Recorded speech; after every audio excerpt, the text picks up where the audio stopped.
داؤد علیہ الصلاۃ والسلام کو اللہ نے بیت المقدس میں خلافت عطا فرمائی، جس کو آج کل یہودی یروشلم کہتے ہیں یا اسرائیل کہتے ہیں۔ انہوں نے اپنے والد حضرت یعقوب علیہ السلام کے نام پہ اس کو کیا رکھ دیا؟ اسرائیل۔ ہم حضرت یعقوب علیہ السلام کا تو احترام کرتے ہیں مگر اسرائیل کو تسلیم نہیں کرتے، اس لیے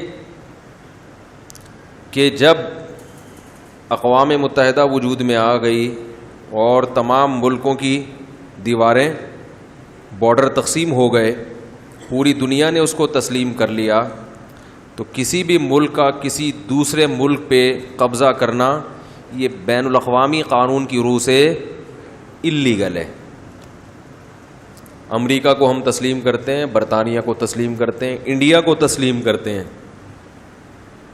لیکن ہم اسرائیل کو تسلیم بولو بھائی نہیں کرتے۔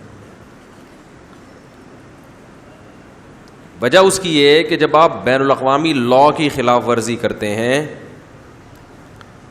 تو پھر دوسرا بھی کرے گا، پھر تیسرا بھی کرے گا۔ دیکھو گھر میں ابا بچوں کو جب کام کہتے ہیں، بڑا بیٹا اگر بات نہیں مانتا تو ابا بیٹے سے کہتا ہے کہ پھر چھوٹا بھی تجھے دیکھ کے بگڑ جائے گا، ایسا ہی ہے نا۔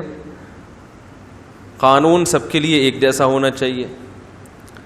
ایسا نہیں ہو سکتا کہ والدین جیب خرچی کے پیسے ایک بچے کو دیں دوسرے کو نہ دیں،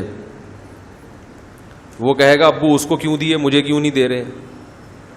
تو یہ جو دنیا میں جتنے بھی امن سلامتی کونسل ہے اور جتنے بھی امن کے دعوے دار ہیں، ان کو چاہیے کہ بدامنی کی جو بیس ہے اس کو پکڑیں۔ بیس کہاں سے شروع ہو رہی ہے؟ بیس اسی سے شروع ہو رہی ہے کہ بین الاقوامی لاء کو اس کی دھجیاں اڑائی جاتی ہیں، طاقتور قومیں اس لاء کی مخالفت کرتی ہیں اور قانون کا پابند صرف کمزور قوموں کو بنایا جاتا ہے، تو یہاں سے دنیا میں امن خراب ہوتا ہے۔ اور یہ ساری بدماشی شروع کہاں سے ہوئی ہے؟ یہودیوں سے۔ اسرائیل کا مسئلہ اگر دنیا میں کھڑا نہ ہوتا تو آج دنیا میں بدامنی نہ ہوتی،